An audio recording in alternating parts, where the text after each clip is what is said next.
David, vamos a ver si podemos solucionar el problema técnico y que podamos charlar mientras tanto.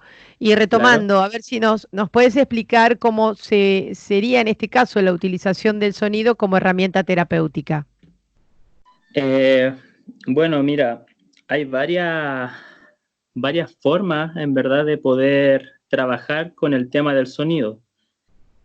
Yo, como tengo la suerte de haber estudiado psicología, lo podemos ver desde un punto de vista desde la psicología, pero también desde un punto energético o desde los otros paradigmas más energéticos que tiene que ver con todo lo que nos propone Oriente, sobre todo con relación a los sonidos, que allá están de alguna forma más relacionados con el tema de los cuencos tibetanos, campanas tibetanas, etcétera. Y el tema energético en cuanto también al sistema de chakras, ¿ya? Entonces, principalmente hay dos formas cómo se puede trabajar esto o cómo lo trabajo yo. Eh, Esto yo siempre lo enmarco dentro de las terapias complementarias y los sonidos los utilizo mucho como una herramienta terapéutica para nuestro trabajo clínico o nuestro trabajo terapéutico. Entonces, si es que lo vemos desde un punto de vista desde la psicología, por ejemplo, el sonido se puede utilizar como un lenguaje no verbal, por tanto, similar a cómo funcionan los olores, por ejemplo, el sonido, al ser un lenguaje no verbal, penetraría directamente a niveles inconscientes, subconscientes. No pasarían por esa barrera del lenguaje. Entonces, por lo mismo, es propicio para poder empezar a develar ciertas cosas o información a nivel inconsciente que podamos tener nosotros ahí un poquito reprimida, un poquito oculta. Entonces lo que pasa con el tema de las terapias con sonido, por ejemplo, cuando se hace una sesión de sonido con cuencos tibetanos, cuencos de cuarzo o aplicando frecuencias específicas de sonido, la persona comienza a tener muchos sueños. El mundo onírico comienza a develar muchas cosas. Entonces, desde ahí nosotros podríamos empezar a registrar esa información, a hacer desde el punto de vista psicoanalítico interpretación de esos sueños y desde ahí poder direccionar nuestras terapias en base a estructurar esa información que va saliendo desde los niveles inconscientes de la persona. Por Bien, otro lado, acá, como te decía, sí, David, quería acercarte a algún comentario acá de los oyentes. uh-huh. El sonido OM, por ejemplo, ¿es un sonido sanador?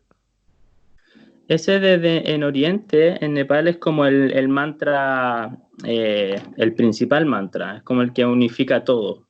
En verdad, en un principio era Ae o es como después como el que se abrevió por cómo, por cómo sonaba, pero es como, en verdad sería como el Ae o ese sería como el mantra original, por decirlo así, pero se hizo como una síntesis y quedó como el OM. Y claro, eso es como lo que allá me decían en Nepal, por ejemplo, yo tuve la suerte de ir a estudiar allá todo el tema de los sonidos, de los cuencos tibetanos, los mantras, me decían que ese sonido era el sonido que la primera energía que surgió el universo, del cual surgió todo lo demás, era ese sonido OM.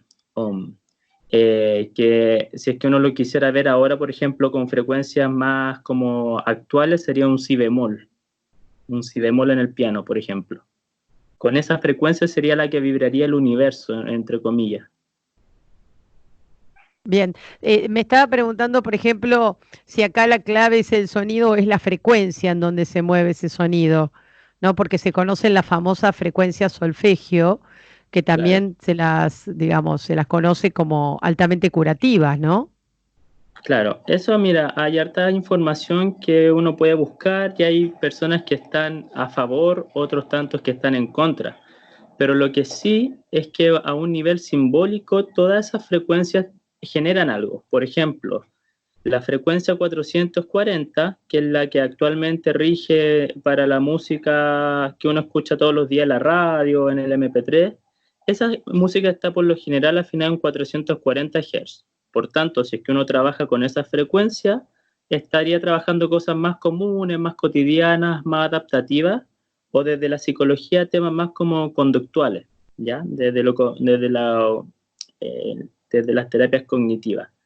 Si es que uno, por ejemplo, utilizara la frecuencia en 432 Hz, que eso también se escucha mucho el tema de la frecuencia 440, 432, esa efectivamente también sale mucha información como que los nazis la cambiaron en una determinada época para poder tener como una manipulación de alguna manera, pero lo que sucede es que esa frecuencia se cambió para homogeneizar cómo se iban a afinar los instrumentos en el fondo. Entonces el músico de Suiza podía tener la misma afinación que el músico de París, que el de Holanda, que el de Estados Unidos, fue para poner una norma. Lo que sí pasa es que, por ejemplo, la frecuencia en 432 Hz generan una introspección, generan algo, un volcarse hacia adentro, ¿ya?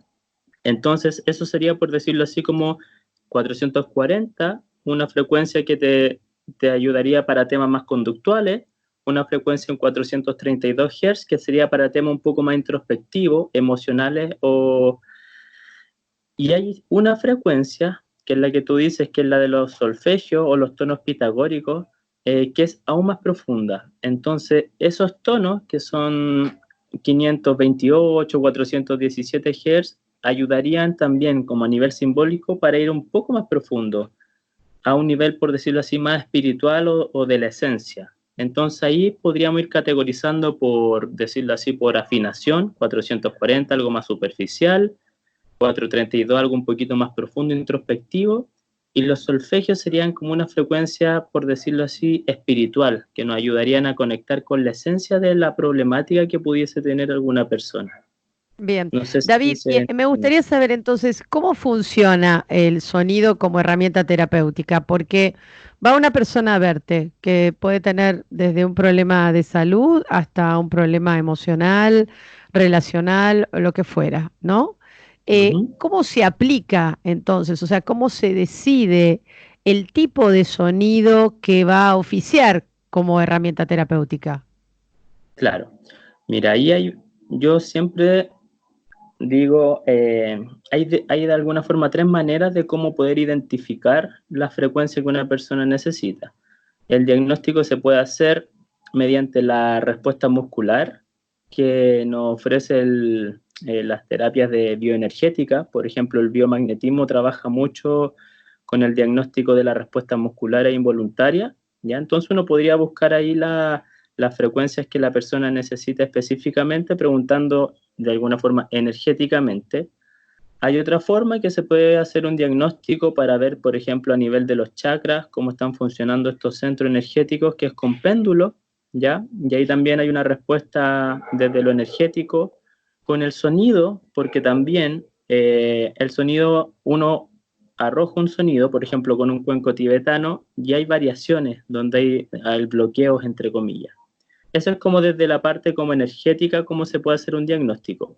Y desde la parte psicológica, uno puede ver que si es que la persona, por ejemplo, viene con una problemática emocional o con una problemática más mental, de pensamiento o desde lo cognitivo, hay ciertas notas que culturalmente, tonos, como te digo, culturalmente están asociadas para ciertas problemáticas. Entonces, por ejemplo, la nota fa tiene que ver mucho con el aspecto emocional. Entonces uno podría, con un cuenco tibetano, con una flauta, con una quena, con un generador de tono, aplicar esa frecuencia. La nota la, por ejemplo, tiene que ver con aspectos de los pensamientos, lo cognitivo. La nota do tiene que ver con aspectos de la confianza, las raíces, la estabilidad. El mi, por ejemplo, tiene que ver con el autoestima, con la fuerza de voluntad. Entonces, por ejemplo, si es que una persona necesita o te comenta en su motivo de consulta que siente una baja autoestima, a quien le gustaría tener más fuerza de voluntad, uno podría aplicar, por ejemplo, la nota mi. Como te digo, a través de un cuenco, a través de un generador de tono, ¿ya? Pero yo siento que lo más importante, no sé si más o igual de importante, es el vínculo que te genera el poder trabajar con un sonido con las personas. Entonces, por ejemplo, siempre algo va a generar un sonido, alguna sensación física, algún recuerdo, algún pensamiento. Entonces, luego de que uno hace una sesión de sonido, siempre hay una instancia en donde uno puede preguntar, bueno, ¿cómo te sentiste? Eh, ¿Cómo estuvo? ¿A dónde te llevaron tus pensamientos, tus recuerdos? Si se acordó de algo, no sé, ¿qué sensación te produce ese recuerdo? Entonces ahí uno puede empezar a elaborar esa información que sale producto de los sonidos y empezar a elaborarla terapéuticamente también. Entonces es un complemento, por eso a mí me gusta mucho combinar esto desde la parte energética, pero también desde un punto de vista, desde lo psicológico, desde la parte clínica, por decirlo así. Claro. Y David, ¿hay algún tipo de herramienta de diagnóstico que se haga con el sonido como para ver, qué sé yo, como el estado de la persona y también la reacción frente a los a distintas octavas que pueda llegar a escuchar? Claro, eso igual tendría que ver más como con lo fonoaudiológico, por decirlo así, con la Ok, fonoaudiología, pero evidentemente hay un diagnóstico que se puede hacer que uno graba o con un afinador uno puede decirle a las personas como ya, no sé, diga la letra A y te va a decir la vocal A, ya. Esa A la está diciendo la persona en una nota específica. Y esa nota, esa vibración tiene que ver con un aspecto energético específico también. Si es que la persona, por ejemplo, uno le dice ya, diga su nombre, dice, no sé yo, David. Ajá, ya. Esa vibración está en una frecuencia, en una nota, por decirlo así, específica.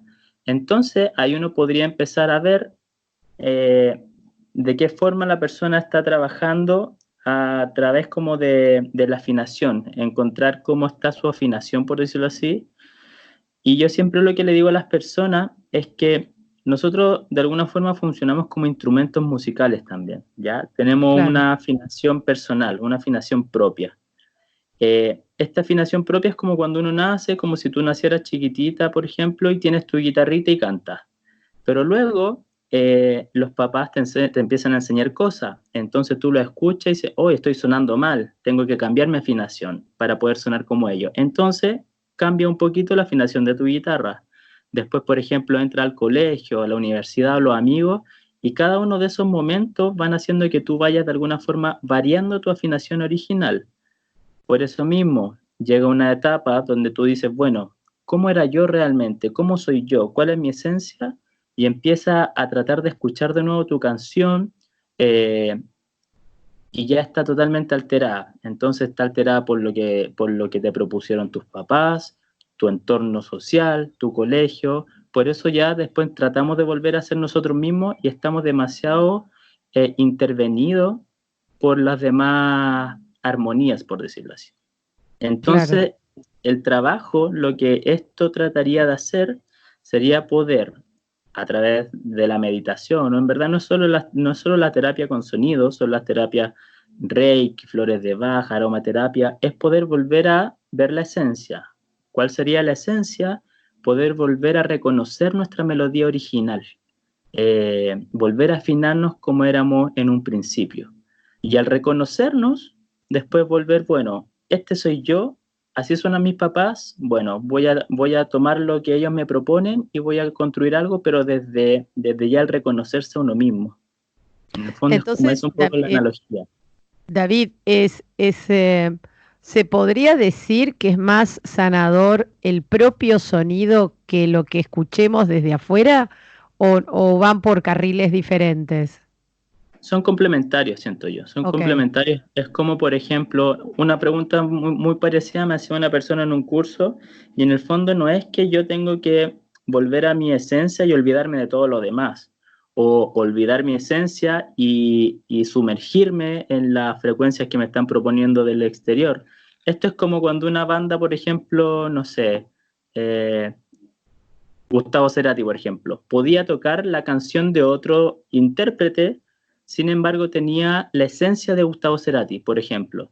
Entonces la idea sería poder convivir con las demás armonías, pero siempre desde mi esencia, Claro. transmitirle mi particularidad. Entonces yo, por ejemplo, no sé, yo David voy a tocar rock, voy a tocar cumbia, voy a tocar, no sé, cualquier estilo de música, y el que lo escuche va a saber que esa cumbia es del Eres tú. David, esa cumbia porque tiene la esencia. Entonces, por eso es importante conocer su esencia, conocer cuáles son tus vibraciones principales, cómo uno funciona armónicamente para después poder estar en el medio, pero sin perder tu autenticidad en el fondo. Claro. David, ¿y por qué nos pasa muchas veces que esto lo he visto aquí en la emisora también, ¿no? Que no nos gusta escuchar nuestra propia voz. O cuando la escuchamos decimos, ¿esa soy yo? Claro, tú lo dices como a nivel más ya como desde Desde lo lo práctico, vocal, ¿no? ¿no? Claro, Desde escucharnos en un auricular, ¿no? O escucharnos a lo mejor en una grabación, casi pareciera, digo, creo que coincide un poco con esto que estamos hablando, ¿no? El no reconocer nuestra esencia y ver, escuchar a nuestra voz como algo que pareciera no propio. claro. Igual ahí pasa un efecto más como desde lo físico, que uno cuando uno se escucha la propia voz, eh, sin auriculares, sin grabarse, solamente la voz de uno, la resonancia que te genera la voz como a nivel del cráneo, es porque el cerebro, los huesos, todo lo físico, los huesos, de alguna forma también vibran y amplifican. Entonces, de alguna forma desvirtúan el sonido cuando tú lo escuchas desde ti mismo. Eh, Cuando lo escuchas desde afuera es diferente porque no lo escuchas con la misma resonancia que uno lo Claro. escucha por el cerebro o por los huesos que vibran de una forma específica. Entonces, yo sí también yo tengo la suerte también de tener bandas, toco música y también al principio era como, qué raro, que extraña la voz.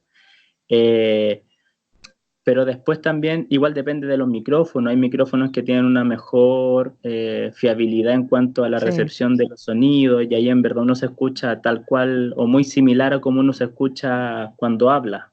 Eh, pero tiene que ver con eso, con una percepción. Y si lo hacemos con esa analogía que tú me dices, claro, tiene mucho sentido también porque cuesta vernos, cuesta volver a vernos nuestra esencia, porque nosotros estamos totalmente embuidos o de alguna forma socialmente nos construyen para que se genere una homogenización. Entonces, yo tengo que ser exitoso, yo tengo que ser, ojalá medir, no sé, 1,80 m, ser como un actor de cine o ciertas características físicas, emocionales, mentales. Entonces, de alguna forma, como uno debe ser, está ya propuesto como una Claro. norma. Si es que yo no David, logro eso, empiezo a frustrarme. claro, pensaba, tu trabajo consiste, digamos, viendo así en la generalidad, ¿no? Esto se trabaja de manera individual. Una persona ahora que nos está escuchando y, digamos, y tiene cualquier problemática, esto em, se presenta, puede hacerlo online contigo, se presenta, tiene que ser viéndote, trabajando con algún instrumento. ¿Cuál es la dinámica que utilizas para este proceso terapéutico? Mira, yo siempre digo que ojalá siempre las personas puedan buscar en sus localidades personas que estén haciendo terapias con sonido, porque evidentemente no es lo mismo escuchar, no sé, un cuenco tibetano o una sesión de relajación en vivo a escucharla por YouTube o en un CD. Es lo mismo que ir a escuchar a tu banda favorita en vivo o escucharla No, en el CD del auto, como que tiene claro, un impacto anímico, emocional diferente. Entonces, antes que todo, buscar, porque gracias a Dios existe ya, esto está muy masificado también, el tema de la sonidoterapia. Entonces, en casi todas las localidades hay gente aplicando sonido, haciendo sesiones individuales y sesiones grupales también, ¿ya? En cuanto bien. a eso, los instrumentos. Bien. Bueno, yo quiero compartir entonces datos tuyos, David, para que la gente pueda entrar en contacto contigo y decir que te encuentran en Instagram como @psicología y sonido. También hay una página web que es psicologiaysonido.cl, CL por Chile, y hay un Ujú. móvil, un WhatsApp, que es el más 56 94 52 84 056. Repito, más 56 94 52 84 056. Y también hay un mail que es psicologiasonido@gmail.com. Cerrando la charla, David, ¿se puede evitar el envejecimiento de la voz? Porque también hablaría del cambio vibratorio de la persona esto, ¿no? Claro, la voz o todos los órganos internos van envejeciendo igual como uno puede ver en la piel o en el pelo. Entonces, claro, con ejercicios, con técnicas se puede ir en- enlenteciendo quizás, pero obviamente no detener, como ese es un proceso natural. Pero con cuidados paliativos, como en todo, claro que se podría ir fortaleciendo la musculatura en el fondo para que cuidar la voz, por decirlo así. Buenísimo, buenísimo. Ujú. Bueno, me encantó charlar contigo, me gustaría continuar, me parece que es un tema que da para muchísimo. Y bueno, repetir nuevamente tu página web que es psicologiaysonido.cl o en Instagram Psicología y Sonido. Estuvimos en charla con David Silva Muñoz, conectado aquí por Skype desde, bueno, él está en Santiago de Chile y bueno, tener esta charla que nos permite ver algo tan, pareciera simple, pero tan potente y tan importante como el sonido puede oficiar de herramienta terapéutica. Un abrazo muy grande, David, que sigas muy bien. Que estén muy bien, nos vemos. Nos vemos la próxima, te lo digo cantado si querés. Tenemos que Bueno, hablar del canto también, ¿eh? sí, Para otro capítulo que está y bueno. ahora en febrero me invitaron a Mar del Plata a dar No unos digas. talleres, así que por ahí voy a andar más cerquita. Bueno, qué lindo, va a ser lindo recibirte. Bueno, te dejo un gran abrazo y me empiezo a despedir. Gracias y voy a compartir un pensamiento que encontré ahora aquí en